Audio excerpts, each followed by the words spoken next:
el mejor DJ del mundo, Dimitri Vegas, acaba de confirmar estar interesado en colaborar con Peso Pluma. Hay un grupo muy popular aquí en México que se llama Peso Pluma. ¿Has escuchado alguna vez? They showed it to me in the previous interview. Yeah, it's really ¿Sí? cool. Okay. Yeah. ¿Te gustó la música? Yeah, definitely. Steve Aoki lanzó una canción con Natanael Cano que es muy similar a Peso Pluma, que se llama Natanaoki, me parece. ¿Tú te abrirías a la posibilidad de colaborar también para sacar una canción así? Definitely. Escuchen, así que acérquense, imagínense qué rolón. Aquí tienen la primicia, imagínense ustedes a Dimitri Vegas con Peso Pluma. Ah, caray, yo la verdad es que sí quisiera verlo. Let's make it happen. Let's make it happen. Vamos a hacer que pase, haremos que pase.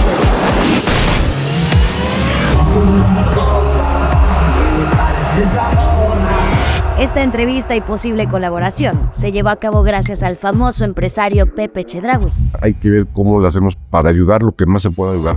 que hizo todo lo posible por juntar a Dimitri Vegas con Badaboo. Comparte si tú también amas la música de Peso Pluma. ¿Cómo estás? Todo bien. ¿Tú? Todo bien. ¿En dónde aprendiste a hablar español? 20 años antes. Trabajo en Ibiza. ¿Viviste en Ibiza? Sí. Ok. Y trabajo con animador Ok. en hoteles. Y así he aprendido el español. Pero olvida mucho. Sí, claro, lo So olvidas I don't un poco. use it anymore. You Está know, bien. it's crazy. Sé que tuviste una colaboración reciente con Dana Paola que se llama México. Esa noche en México. ¿Por qué hacerle una canción a México? Well, it's our love song to Mexico. It's the first country we played outside of Europe. The energy the Mexican people brought in comparison to Europe back then, which was a very reserved crowd, because if we see videos now of Tomorrowland, it's like all high energy. Back then, the people were more like, you know, in their own circle, not paying attention to the DJ that much. And then the contrast with Mexico was so crazy, you know, that we fell in love with the country immediately. And we've done so many shows in Mexico over the years. One of our biggest solo shows was actually in Mexico City with Bringing the Madness. So we always felt we wanted to do something special for Mexico. And that's why we wrote that song. And we invited Neo to be on the song. And we wanted a Mexican artist also on the song. And that's how Dana came into play. Esta es una pregunta que enviaron bastante.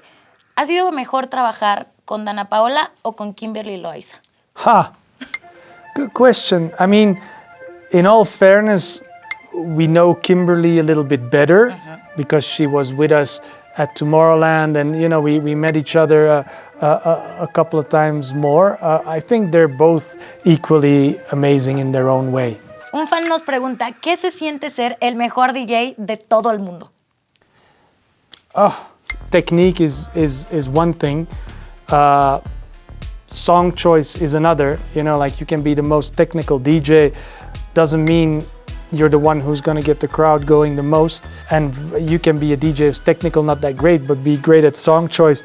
You can be a great producer, doesn't mean you're a great DJ, or be a great DJ, great producer. So, I mean, it's a tricky question, but I think if I have to give an answer, if I put everything in perspective, for me, the best and the biggest and the guy who's still doing it is David Guetta. You know, for me, like David, he opened the doors for all of us. And, you know, even instead of him being in a position where he's like, listen, I did it all, I'm gonna relax now. It feels like he's working harder now even than 10 years ago, so yes. ¿Qué es lo que más te gusta de México? I mean, apart from the crowd and the energy, I would definitely say the food. Or the margaritas. Also, it's a tricky choice. ¿Qué consejo le darías a un joven de 20 años que quiere ser DJ como tú?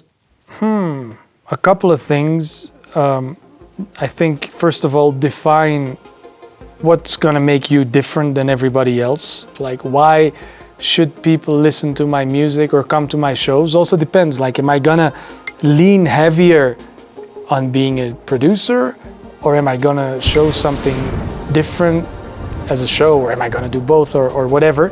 Persistence. You know, I started DJing when I was 12 years old. I'm 40 now, and I wasn't even or getting close to popular when I was 30.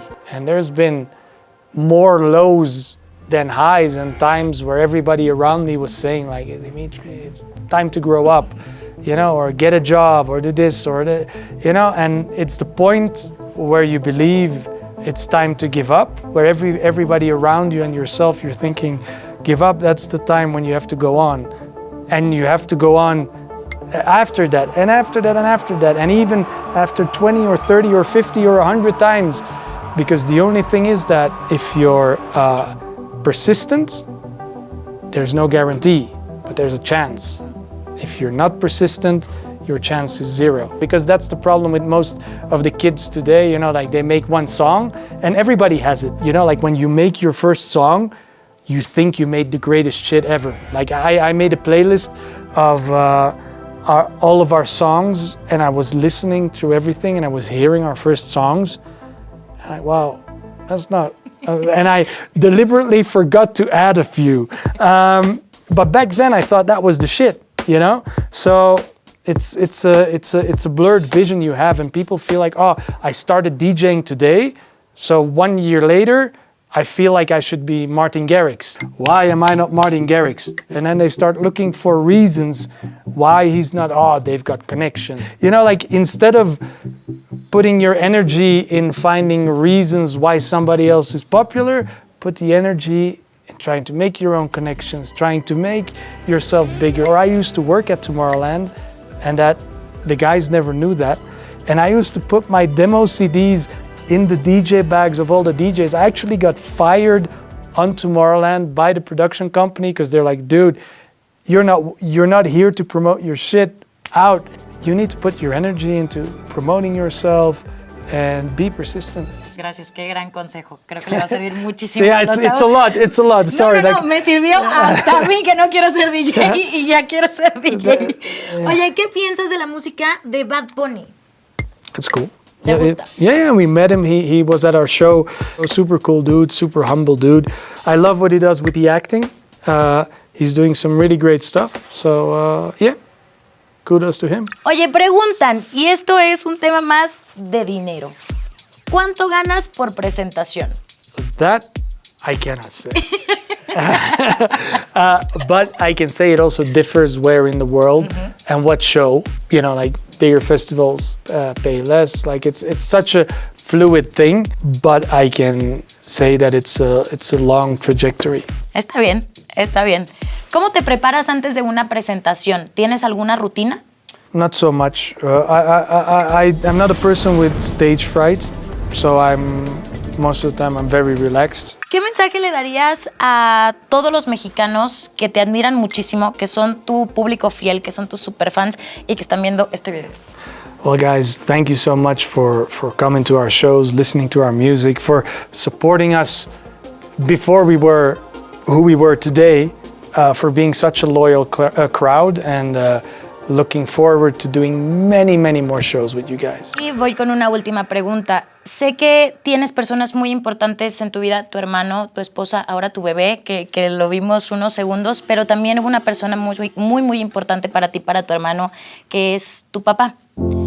Si tuvieras un minuto en este momento con él y pudieras verlo nuevamente, ¿qué le dirías? That's a tough one. We're still processing a lot. It's still hard for me to even talk about it. Like yeah, I don't know. That's sorry. Okay, like it's no. It's I thought about it a lot already, but yeah. Sorry. It's okay. It's okay. No te preocupes. Just to welcome you to Mexico, Dimitri. It's a great deal to meet you and to have you here in Mexico. Thank you so much. I'm really happy to be here. Dimitri, I know your father means a lot to you as well as my father. It's everything I've done and everything I do, it's because of him. And I send Paola and Jerry a present for you. Maybe they can give it to you right now so you can open it. Oh, thank you.